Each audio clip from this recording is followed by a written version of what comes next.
each with 100 to 150 tons of now payload. Now we're talking a real space program. Yeah. Let's go to the questions on the carbon removal prize. We'll be going to your questions in Twitter in about 20 minutes, 15-20 minutes. So Elon, this is the largest prize ever, largest incentive prize ever, and I would argue for one of the most largest civilization scale challenges we have. Sure. And we can get into the rules in a second so that folks who are looking at creating teams can understand why we created those rules. But why did you fund this? Let's start with the why there. Yeah, I think I wanted to spur ideas and thinking about the long-term need to capture carbon. You know, I think this is one of those things that's going to take a while to figure out what the right solution is. Mm-hmm. And especially to figure out what the best economics are for CO2 removal, and all the think through all the consequences. You don't want the cure to be worse than the disease. Yeah. You know, sometimes people say, "Well, just plant a bunch of trees." I'm like, that's not so easy. You know, like a trillion trees. Sure, exactly. And then you got to like, okay, well, how you need to get fertilizer. You're going to water them. Where's the water going to come from?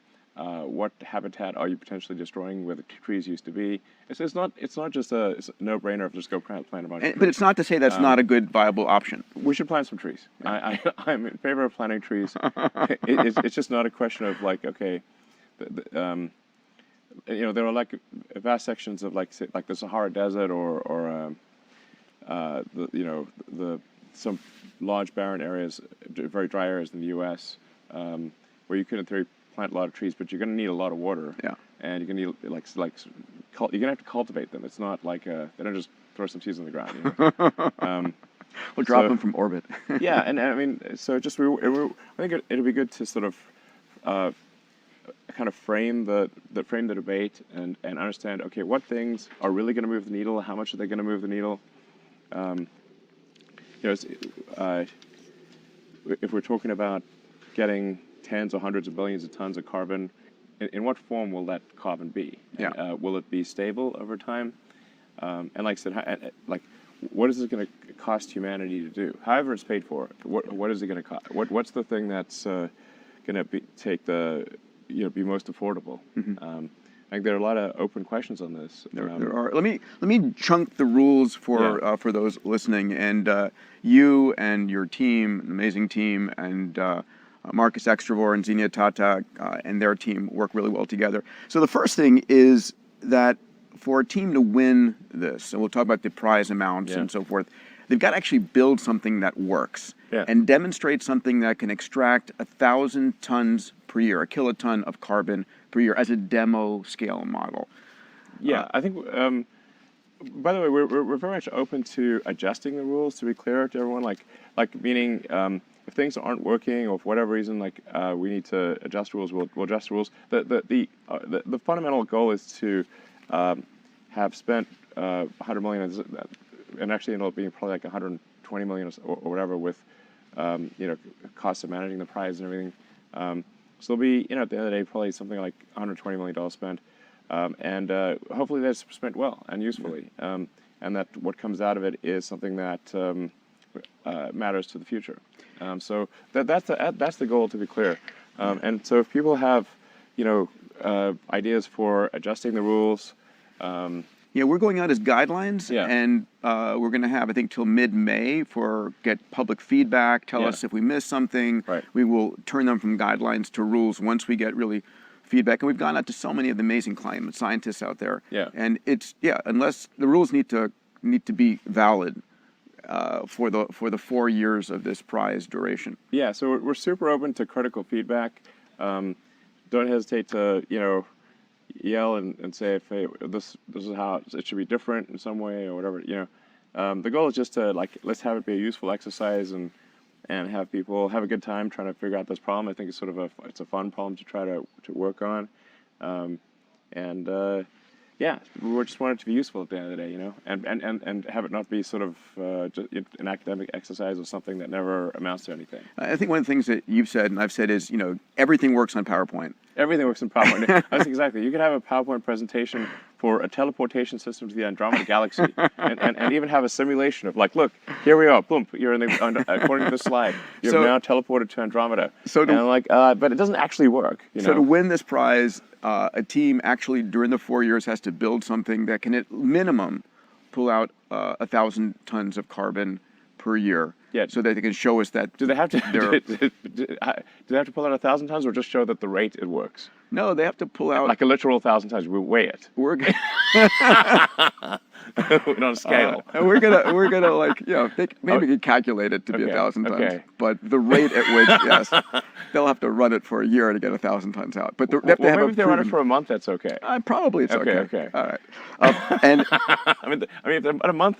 They have like 100 tons, and then it needs to fit on our weighing machine or something. Like I don't know, we're gonna weigh it somehow. We'll use one of your ships. We'll get it down to the shipyard in a minute. And part of the actual physically doing it is that they have enough data to calculate costs, which are going to be important. But we're not looking for theory. We're looking for practice. And you know how hard it is to make something real. It's very hard to make something real. I think, in my view, prototypes are trivial, and production is hard. Yeah. And there's the general generally people think it's the prototype that is the hard thing. Prototypes are, well, I mean, obviously you're gonna have that 1% of inspiration, but as the saying goes, it's 1% inspiration, 99% perspiration. Yeah. Ideas are plentiful. Actually getting it done is very hard. You could say, for example, what about the idea of going to the moon? It's easy. Going to the moon is hard. So that's why it's not the idea, man. Yeah. There's plenty of ideas out there. It's execution. It's like, all right, so the second this was thing. my idea to go to the moon. I patented it. Okay, good. See you there. Yeah. The second thing is, and this is a term that you use first, is that the teams have to be able to calculate the fully considered costs of pulling out the CO2. Sure. And what does that mean to you? Yeah, so I think fully considered cost actually just means that if there are, you want to look at both the benefits and the costs actually. So if in sequestering carbon, removing it from the atmosphere or oceans, has some perhaps some environmental impact, which might be small, but it's not negative. Mm-hmm. That certainly needs to be taken into account. And then by the same token, if what's done is in extracting carbon is a useful product from which you can generate revenue, then that should count too. All right. So I don't know, I'm just sort of saying for argument's sake, like let's say you could create, construction material, like cement. Cement. Yes. Yeah, exactly. Which I'll talk about that later. Or some kind of useful rocks that are useful, or sand, or I don't know. Yeah. Something that's useful for construction. Then you could say, okay, well, this is what we could sell it for, and then just fully consider pros and cons, and say, okay, this is what, if we need to pay to have it done in the future, which we probably will have to do, then what's the lowest net cost? Yeah.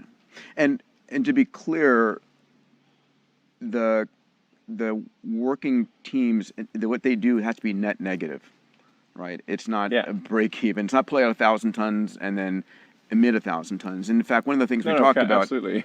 One of the things we obviously. Yeah. One of the things we talked about is how it can be worse than a disease. Yes. How long do you need to sequester the carbon for us? We had a big debate. You want to share what you came up with there?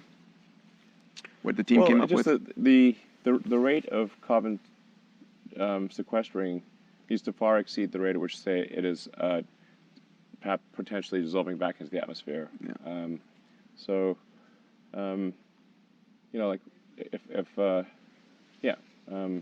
And so one of the rules is that you have to be able to sequester for at least 100 years, right? So we set a target.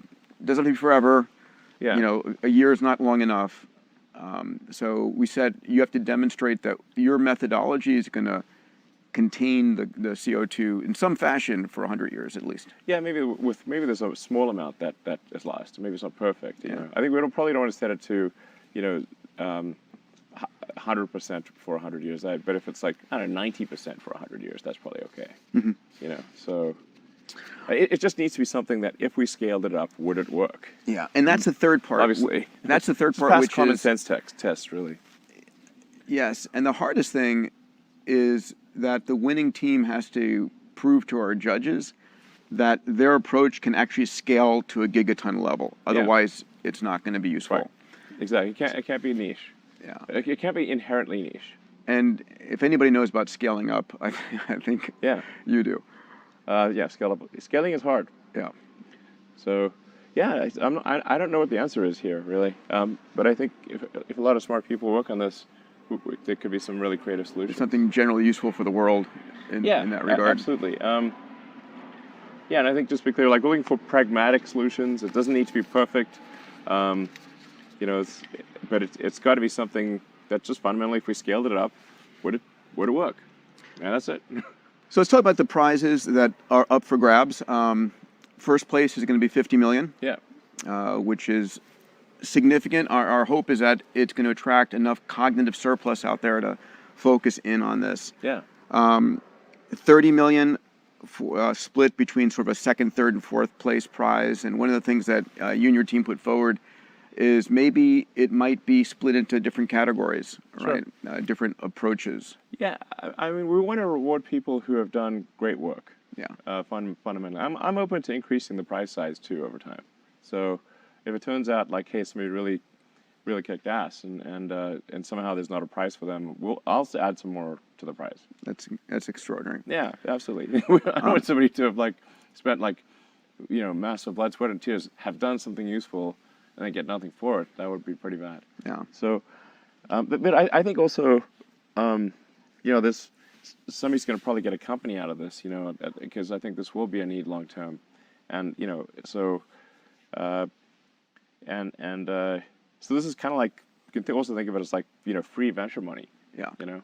Non-dilutive venture capital. Yeah. And free money for a company. And hopefully we're also creating a massive marketplace and proving to people that there's a there here. Yeah. So 50 million for the first, 30 million split among second, third, and fourth. In the next year, we're taking $15 million and distributing $1 million to the top 15 teams that appear to be making the most progress and the most real. Just giving some people some seed money, basically. Yeah.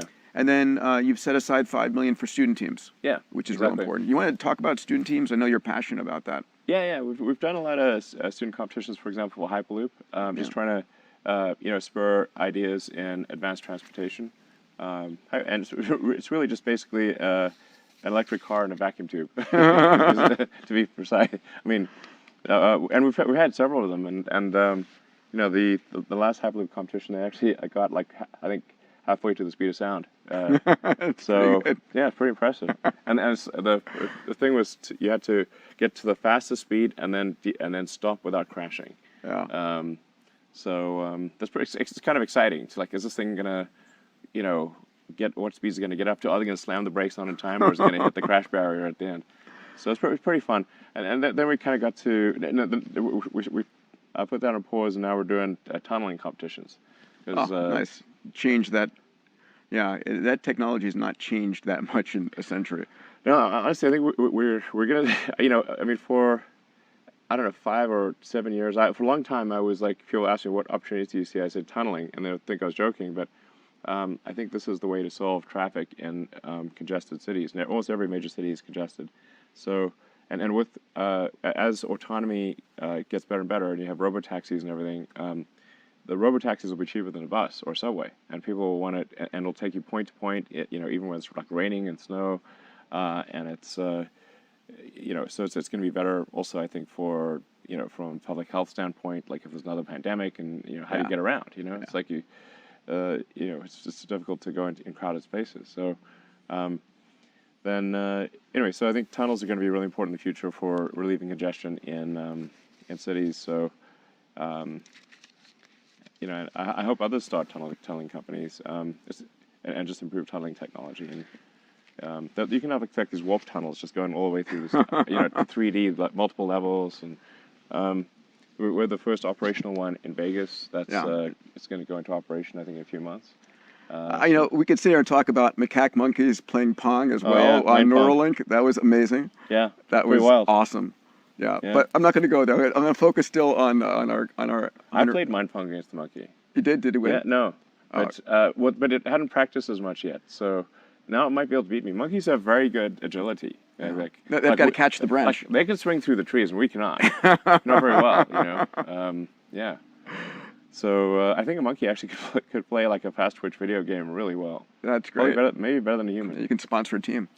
Yeah, exactly. Esports, it's just monkeys. Macaques. Yeah, it's the best teams. Yeah, it turns out the monkeys actually love playing video games and so do my 9-year-olds. And drinking smoothies. No, it's just like humans. I mean, basically humans love snacks and video games, and so do monkeys. Oh, that's awesome. Yeah. We're about to go to questions in 2 minutes. I know we got a stack of them. I just want to hit on, there are 4 categories that teams can put their approaches forward. First is direct air capture. Pull it out of the air. Any comment on that? Sure. Well, I mean, you can certainly pull it out. There's lots of ways to get carbon out of the air. Yeah. You could adsorb it many different ways. Yeah. Category 2 is oceans, sort of algae, kelp, plankton. A lot of CO2 in the oceans. People don't realize that. Mm-hmm. Category 3, land. Trees. I mean, Mark Benioff has been backing a 1 trillion trees project. I mean, where are they going to be planted? We'll find out. Okay.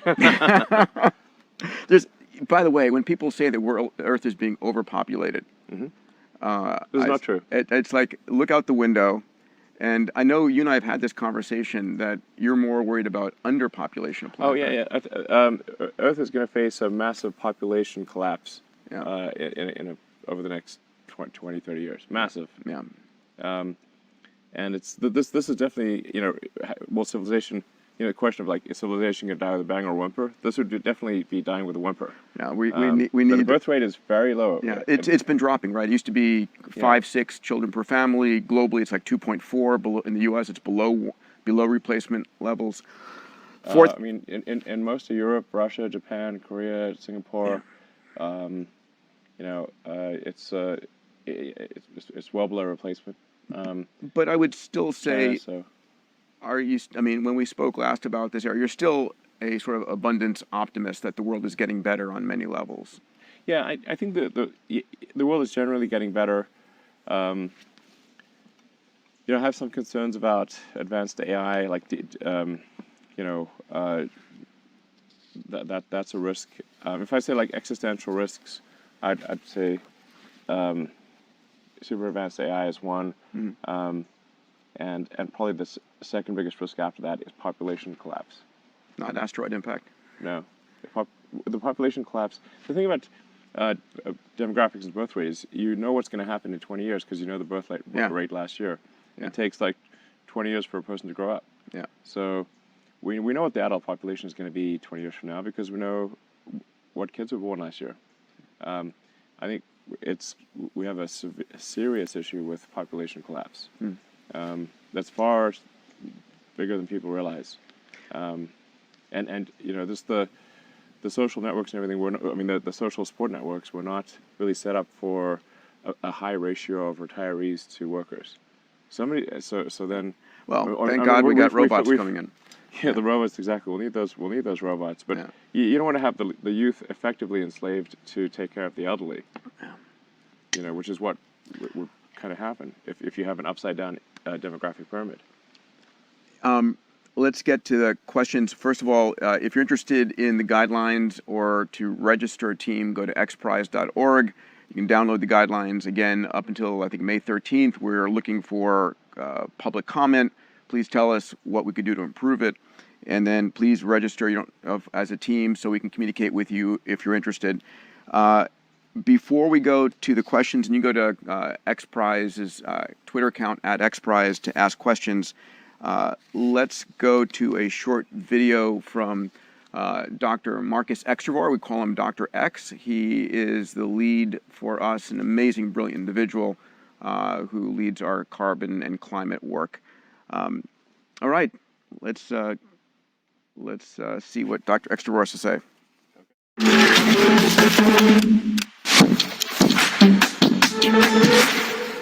I'm looking for $100 million answers that can help change the course of human history and help heal our planet. But what's the question? In the next 100 seconds, I'm going to explain. I'm Marcus Extavor, Vice President of Energy and Climate at XPRIZE. The question is, how do we take centuries of CO2 emissions out of the air and oceans? If you've got the skills to answer that question, we'd love to hear from you today. Now, let's start with the basics. We've got to reduce our CO2 emissions and get to net zero. But net zero is not enough. We also have to go carbon negative, and we need to get there fast. That means taking CO2 that's currently in the air and oceans, removing it, and storing it for a long, long time. Do you know how to remove CO2 using the land, oceans, rocks, or even taking CO2 directly out of the air? We've got to get the CO2 from up here and locking it away down here. We know plants and trees can do this and been doing it for a long time. They're great at this, but do you know how to help plants and trees sequester that CO2 in the vegetation and soils in a way that's durable and can last for centuries? How do we use the oceans to sequester vast amounts of CO2? Kelp and seagrasses are great at this, and about 1/3 of our emissions are already in the oceans. Do you know how to remove it and sequester it safely? What about rocks and helping them remove CO2? Many rocks can do this naturally, but the process takes thousands of years on its own. Do you know how to dramatically speed that up? Now, you might already have an amazing idea in direct air capture, in soil sequestration, or tree planting or farming, or maybe kelp farming and seagrass, marine biology, ocean alkalinity enhancement, geologic sequestration, mineralization, and enhanced weathering, or maybe a technique no one's heard of before. We want your $100 million ideas. Enter the largest incentive prize in history. Visit xprize.org to find out how to register a team and get involved. Together, we can help balance Earth's carbon cycle and protect our climate for future generations. What does a $100 million answer look like? It looks like any other crazy idea. It just has to work.